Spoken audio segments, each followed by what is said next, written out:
Assalamualaikum warahmatullahi wabarakatuh. Bismillahirrahmanirrahim.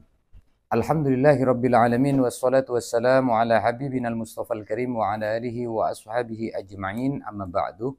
Saudara-saudariku dimanapun Anda berada, alhamdulillah, mudah-mudahan kita selalu mendapatkan ridha dari Allah Subhanahu wa taala dan mudah-mudahan selalu diberkahi oleh Allah Subhanahu wa taala atas apa yang telah Allah berikan kepada kita, terutama dari nikmat yang begitu besar Allah telah berikan kepada kita.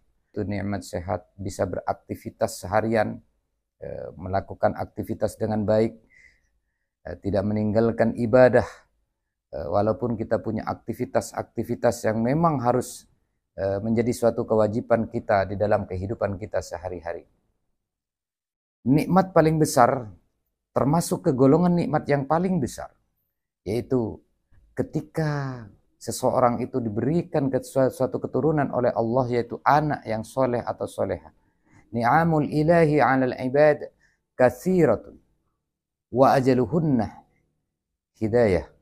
hidayatul aulad. Artinya nikmat yang telah Allah berikan kepada kita kepada manusia itu ketika kita itu mendapatkan anak keturunan kita yang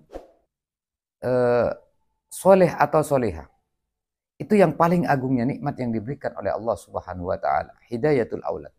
Artinya nikmat mempunyai anak yang soleh atau soleha.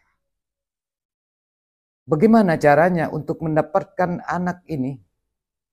Maka ulama memberikan jalan, yaitu salah satunya jalisul ulama atau jalisul quraba, jalisul ahli ilm, duduk-duduk dengan orang yang ahli ilmu, duduk-duduk dengan ulama, jalisus salihin, duduk-duduk dengan orang-orang yang soleh.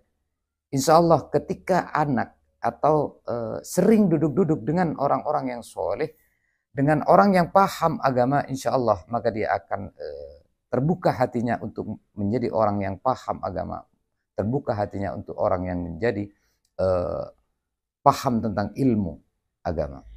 Begitu juga sebaliknya, ketika jauh daripada ulama, ba'id minas sholihin, jauh daripada orang-orang yang soleh, maka dia jauh daripada ilmu. Bahkan dia akan jauh daripada kebaikan.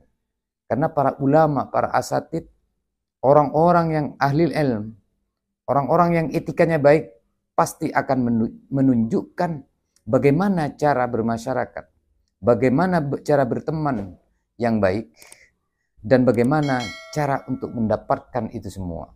Salah satunya qarib minas sholihin, dekat dengan orang-orang yang soleh. Insya Allah ketika dekat dengan orang-orang yang soleh, itu akan tercipta dan tercetak anak menjadi anak-anak yang soleh atau soleha. Terkadang di kehidupan sehari-hari kita, menurut kita secara sisi syariat yang Allah telah perintahkan kepada kita, seakan-akan sudah lurus mengikuti apa yang diajarkan oleh baginda Nabi Muhammad SAW, bagaimana cara mendidik anak kita, bagaimana cara membawa anak kita menjadi orang yang soleh, orang yang taat ibadah kepada Allah Subhanahu wa taala, bagaimana cara menjadi orang yang mengikuti baginda Nabi, langkah-langkah baginda Nabi Muhammad SAW. Maka di sana sering kita kecolongan, karena pertama yang akan menjadi sebuah bencana bagi rumah tangga, bencana bagi keluarga, yaitu ketika salah di dalam pergaulan anak kita. Ketika salah dalam bergaul, maka akan tercipta anak yang keluar dari apa yang telah Allah perintahkan kepada kita. Na'udzubillah summa na'udzubillah. Maka ketika ada di dalam lingkungan yang tidak sepaham, artinya tidak sejalan, kita sudah menjalankan bagaimana cara ulama-ulama kita memberi arahan bagaimana cara mendidik anak kita yang terbaik, agar supaya menjadi anak yang baik, agar menjadi anak idaman sebuah keluarga yang menginginkan anaknya menjadi anak yang soleh atau soleha, pastinya akan mengikuti cara-cara yang telah baginda Nabi, yang telah para sahabat, para imam-imam kita, para ulama-ulama kita contohkan. Maka insya Allah ketika kita mengikuti hal seperti itu, insya Allah anak-anak kita menjadi anak yang soleh atau solihah. Salah satunya yang pertama yaitu ketika ada orang lain yang mengatakan, kenapa sih anaknya tidak lanjutkan ke jenjang-jenjang yang tinggi? Terkadang orang berpikir bukan tidak mau dilanjutkan ke jenjang yang tinggi, namun lebih memilih kepada memperdalam ilmu agama. Dan sekarang sudah banyak di pesantren-pesantren ilmu agama ada. Tapi juga ilmu umum itu juga ada. Artinya sejalan di pesantren sudah disiapkan oleh para ulama agar supaya bisa mencari dua bidang ilmu ini.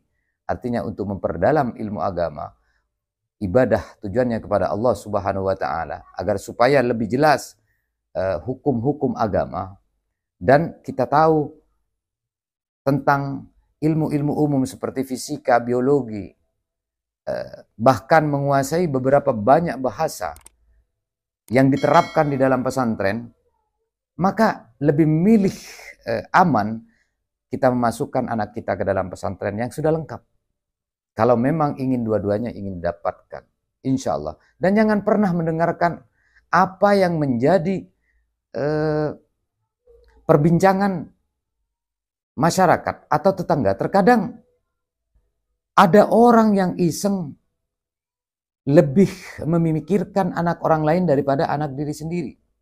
Padahal yang paling penting di dalam kehidupan ini memikirkan bagaimana mendidik anak diri sendiri menjadi tumbuh anak yang diridhoi oleh Allah, yang berjalan di jalan syariat Allah.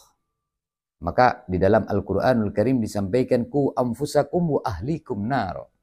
Jadi jagalah dirimu sendiri, wa ahlikum dan keluargamu, naron dari siksa api neraka. Artinya tidak perlu di sana itu untuk menjaga orang lain. Lebih memilih untuk menjaga dirinya sendiri dan keluarga kita. Maka Ibnu Athaillah di dalam kitab Al-Hikam, Ibnu Athaillah As-Sakandari menyampaikan man kanat mahasinuhu masawiyah fa kaifa la takunu masawihi masawiyah. Artinya manusia itu tidak ada cocoknya. Manusia itu ketika baik saja dinilai oleh orang lain pasti masih nggak baik. Apalagi yang memang nggak baik. Baik saja masih ternilai tidak baik bagi sebagian orang lain. Maka pentingnya bagaimana?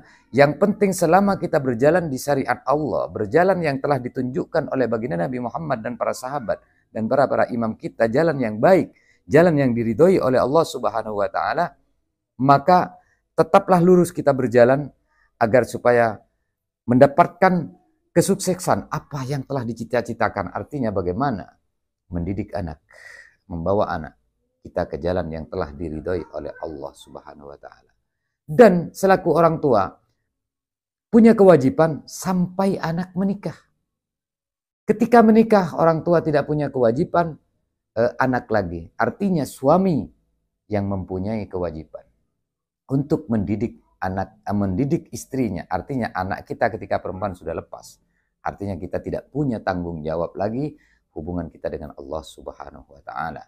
Jadi bagaimana anak-anak kita menjadi anak yang soleh-soleha. Mudah-mudahan anak-anak kita dijadikan oleh Allah Subhanahu wa taala menjadi anak yang soleh, yang soleha, menjadi anak yang selalu diridhoi oleh Allah Subhanahu wa taala. Karena anak yang diridhoi oleh Allah Subhanahu wa taala itu adalah anak yang sudah diridhoi dan mendapat ridho dari kedua orang tuanya. Bukankah telah disampaikan bahwasanya ridho Allah fi ridhol walidain, ridhonya Allah hanya menunggu ridhonya kedua orang tuanya. Ketika kedua orang tua itu ridho, maka Allah akan ridho. Bukankah orang tua ingin selalu menyelamatkan anaknya? Bukankah orang tua ingin membawa anaknya ke jalan yang selalu diridhoi oleh Allah? Membawa anaknya ke jalan surganya Allah? Maka mudah-mudahan kita selalu diberikan jalan itu oleh Allah Subhanahu wa taala dan mudah-mudahan Allah mempermudah semuanya. Saudara-saudariku yang dirahmati oleh Allah, mungkin Sampai di sini dulu pertemuan kita kali ini. Mudah-mudahan semuanya selalu dapat ridho dan selalu diberkahi oleh Allah Subhanahu wa taala. Kurang lebihnya saya mohon maaf yang sebesar-besarnya. Wallahul muwaffiq ila aqwamit thoriq. Wassalamualaikum warahmatullahi wabarakatuh.